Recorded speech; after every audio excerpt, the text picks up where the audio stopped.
Lebih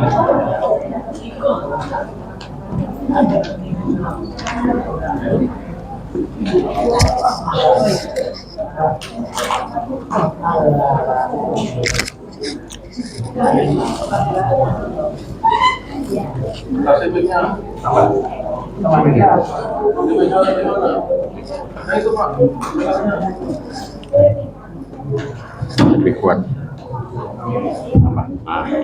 Kalau itu tadi tidak bunyi dia, Pak.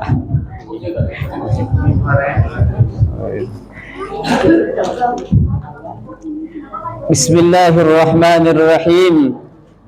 Assalamualaikum warahmatullahi wabarakatuh.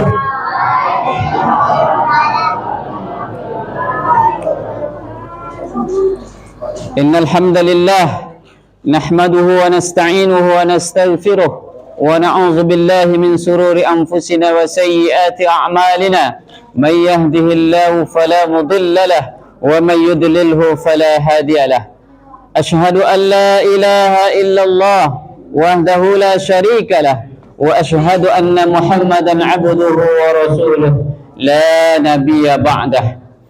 أما بعد فاسمعوا قال الله تعالى في الكتاب الكريم أعوذ بالله من الشيطان الرجيم بسم الله الرحمن الرحيم مثل الذين ينفقون أموالهم في سبيل الله كمثل حبة أنبتت سبع سنابل في كل سنبلة 100 حبة والله يضاعف لمن يشاء والله واسع عليم. Sadaqallahul azim. Kita bersyukur kepada Allah dengan mengucapkan alhamdulillahirabbil alamin. Kita bersolawat kepada Nabi dengan ucapan Allahumma salli ala Muhammad wa ala ali Muhammad. Assalamu alayka ya Rasulullah, assalamu alayka ya Nabi Allah. Kita mulai dengan Bismillahirrahmanirrahim. Ini jatah Ustaz 15 menit, jadi diringkas semua nih Ustaz ya. 15 menit cuma jatahnya ya. Kalau bisa ringkas lagi 10 menit pun jadi, kata Ibu. Jemaah dirahmati Allah Subhanahu wa taala, sebagaimana yang telah ditetapkan oleh MDI Kota Pekanbaru, judul materi tausiah Ramadan kita pada malam hari ini, pahala 700 kali lipat bagi yang berinfak. Apa Bu? Pahala 700 kali lipat bagi yang kalau yang tidak berinfak ayah tak dapat. Tapi bagi yang berinfak akan mendapatkan pahala 700 kali lipat. Jemaah dimuliakan Allah Subhanahu wa taala, sebagaimana Allah telah berfirman di dalam surah Al-Baqarah ayat yang ke-261, Allah berfirman, A'udzubillahi minasyaitonir rajim. Bismillahirrahmanirrahim. Matsalul ladzina yunfikuna amwalahum fi sabilillah. Perumpamaan orang-orang yang berinfak, yang menafkahkan harta mereka di jalan Allah.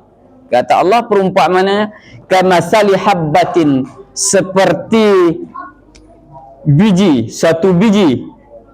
Anbatat sab'a sanabil, satu biji tadi menumbuhkan menjadi 7 tangkai. Fi kulli sumbulatin 100 habbah, pada setiap tangkai menghasilkan 100 biji. Itu perumpamaan kali-kali yang dibuat oleh Allah. Pertama 1 biji, kemudian tumbuh menjadi 7 rumpun sehingga menjadi 7 tangkai. Setiap tangkainya menjadi 100 biji, maka dikalikan 700 tangkai, 7 tangkai menjadilah jumlahnya 700 biji. Begitu Allah buatkan analoginya kepada kita. Mengapa? Karena Allah ingin memberikan motivasi, semangat kepada kita untuk beramal, untuk melaksanakan perintahnya Allah Subhanahu wa taala. Dulu ada orang berinfak ketika ayat ini belum turun sekedarnya saja, sedekah sekedarnya saja, sedekah memberiannya sekedarnya saja, sehingga untuk memotivasi orang-orang beriman, Allah turunkan ayat ini, sehingga dengan turunnya ayat ini memotivasi para sahabat untuk berinfak di waktu itu. Dan begitu juga kepada kita yang hadir malam ini, ayahandaku ini dimuliakan Allah Subhanahu wa taala. Tapi apakah dengan ayat ini akan termotivasikah kita? Ini pertanyaannya. Bisa kita jawab masing-masing, dan tidak bisa menunjuk orang, tapi juga kita sendiri yang ditunjuk. Dia ustaz, dia tidak ustaz, dia orang kaya, dia orang miskin. Bukan itu yang dinilai oleh Allah Subhanahu wa taala, tetapi keikhlasan daripada yang dia keluarkan di jalan Allah. Ini yang akan menjadi besar pahalanya, ya, besar pahalanya. 1000-nya orang yang miskin berinfak, kemudian 100.000-nya orang yang sangat kaya berinfak. Kalau secara nilai kita manusia, ayahandaku yang dimuliakan Allah, itu jauh bedanya itu. Tetapi di sisi Allah bukan itu saja yang dinilai, keikhlasannya kepada Allah dalam berinfak. Itulah yang akan menjadi nilai yang sangat besar di sisi Allah Subhanahu wa taala. Jadi kita jangan minder, Pak, itu yang kayunya 100.000 dan keluar piti 10.000, malu dah. Enggak, ayahandaku yang dimuliakan Allah. Bu, mau berinfak, Bu? Mau nampaknya kan. Lain orang-orang rajin berimpak nampak malam ini. Ya, dengan berimpak terkadang dosa kita selalu diampuni oleh Allah nanti dalam ayat-ayat yang lain. Kemudian musola kita ini namanya musola At-Taubah. Orang yang rajin berimpak pun diampuni oleh Allah dosanya. Masuk aja ke dalam musola ini udah At-Taubah dan diampuni Allah taubatnya. Kalau mau taubat, tapi kalau yang tidak mau tu ya tidak juga. Sama dengan berimpak tadi, dapat 700 nilainya kalau berimpak. Kalau tak berimpak, jangan harap ya gigit tunjuk nanti itu di akhirat. Jemaah dimuliakan Allah Subhanahu wa taala. Lalu apa keutamaan bagi orang-orang berimpak dan sedekah? Mengapa ini selalu diberikan motivasi oleh Allah dan Rasulullah untuk berimpak, bersedekah, sedekah? Karena keutamaannya luar biasa, jemaah yang dimuliakan Allah Subhanahu wa taala. Yang pertama, Allah akan melipat gandakan pahala bagi orang-orang yang berinfak dan bersedekah tadi. Seperti ayat yang telah dibacakan tadi, surah 2 Al-Baqarah ayat 261, bahwa berimpak analoginya seperti satu biji, kemudian menumbuhkan 7 tangkai, setiap tangkai menghasilkan 100, dalam satu tangkainya kali 7 tangkai menjadi 700. Itulah umpama analogi yang diberikan oleh Allah kepada kita untuk memotivasi kita untuk senantiasa berimpak dan bersedekah, jemaah yang dimuliakan Allah Subhanahu wa taala. Kemudian keutamaan yang kedua, Allah akan ganti yang lebih baik dari apa yang kita infakkan. Kalau awak infak duit, Pak, cuman lembaran kertas, ayahandaku yang dimuliakan Allah Subhanahu wa taala, cuman kertas yang kita keluarkan itu.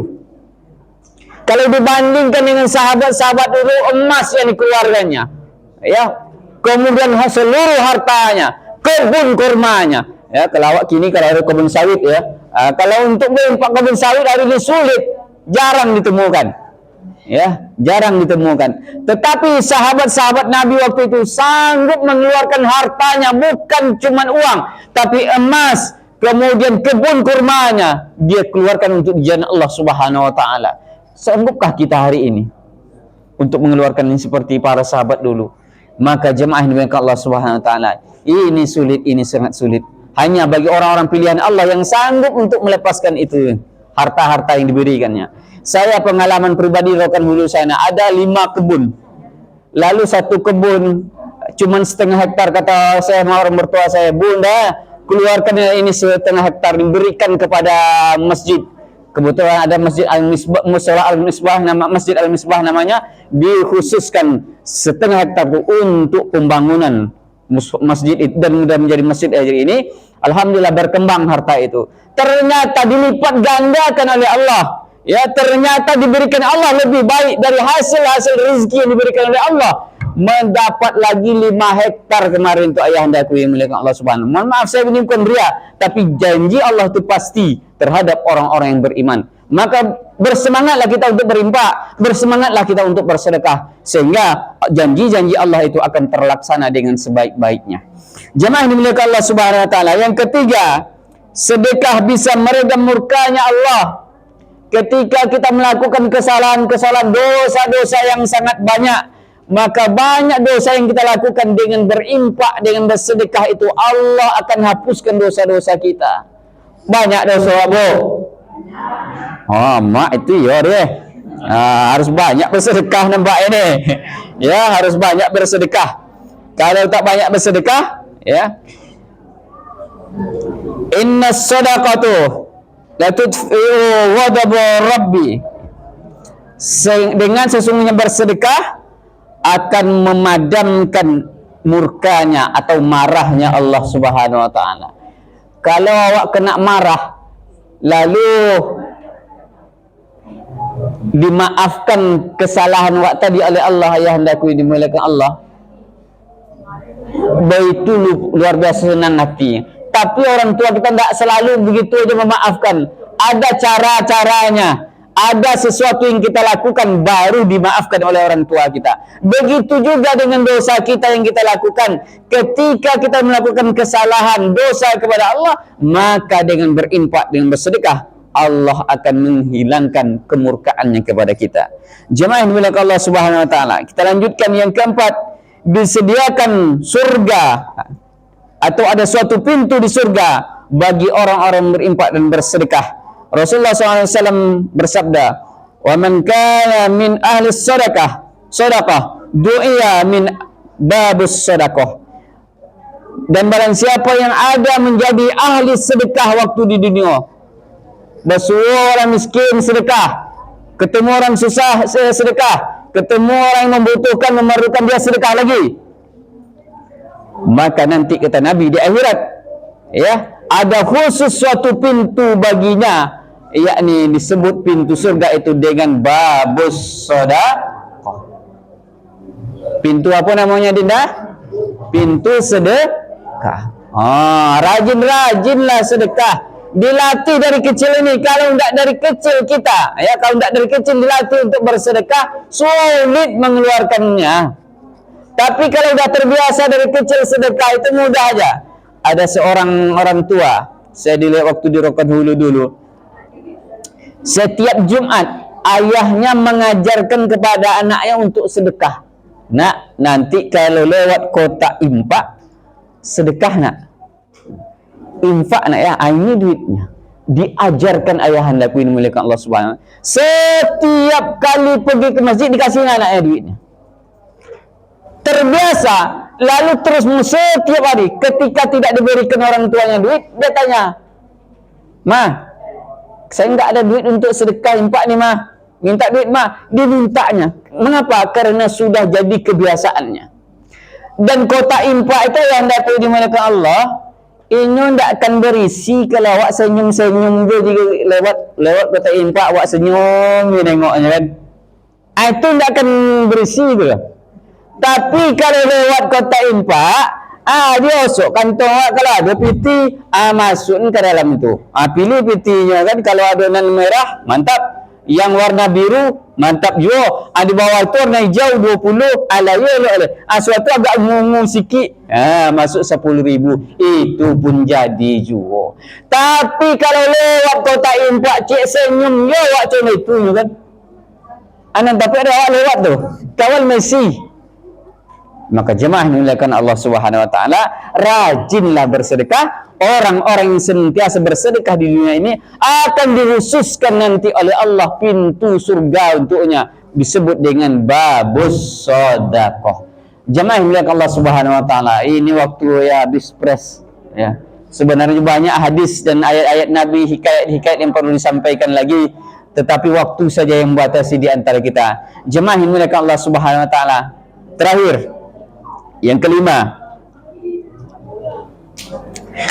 sedekah bisa menghalangi dari api neraka. Kata Rasulullah SAW, "Ittaqun nar walau bisyikki tamrah." Bentenglah api neraka itu, kata Nabi, walau cuman dengan sepotong kurma. Itu angiknya api neraka itu kalau bisa dengan kurma dibenteng-benteng tuh. Namun awak aiko kebanyakan yang manusia yang ada, jangankan dibentengi, ditempu, ditojumnya api neraka itu gak bisa kan. Maiko judi, ya, minum khamar, kemudian wanita mabuk-mabukan itu jadi enak dia. Sanggup dia terjun ke ranah yang penuh dosa itu. Terjun dia sama hakikatnya ke neraka. Bukan dibentenginya dirinya dengan api neraka dengan sedekah. Lewat orang miskin, kamu diminta aja kerja kamu. Ada orang-orang minta di jalan itu kan. Itu dihinanya, bahkan dibentaknya sekalian. Maka jemaah dimuliakan Allah Subhanahu wa taala, bentenglah diri kita, kata Nabi, dari api neraka itu walaupun cuma dengan sedekah sepotong kurma. Jemaah yang dimuliakan Allah Subhanahu wa taala, itulah tadi gambaran ya keutamaan-keutamaan kita ketika bersedekah. Pertama, ya, Allah akan lipat gandakan pahala untuk kita. Yang kedua, Allah akan ganti dengan yang lebih baik. Yang ketiga, bersedekah bisa meredam murkanya Allah. Kemudian yang keempat, disediakan surga. Ada pintu-pintu sedekah terhadap orang-orang yang senantiasa bersedekah. Yang kelima, sedekah bisa menghalangi kita atau membentengi kita dari api neraka. Demikianlah tausiah singkat Ramadan kita pada malam hari ini. Semoga bermanfaat bagi kita bersama, baik kepada pribadi yang menyampaikan dan juga kepada kita yang hadir pada malam hari ini. Bersemangatlah kita untuk senantiasa berimpak dan bersedekah, maka janji-janji Allah dan Rasul tadi akan kita peroleh dan akan kita dapatkan, baik itu di dunia maupun di akhirat kelak nantinya. Mudah-mudahan kita hamba-hamba yang selalu diampuni oleh Allah dosanya, sehingga keluar dari Ramadan ini nanti seperti bayi yang dilahirkan oleh Allah Subhanahu wa taala. Demikian, wabillahi taufik bisabilillah. Wassalamualaikum warahmatullahi wabarakatuh.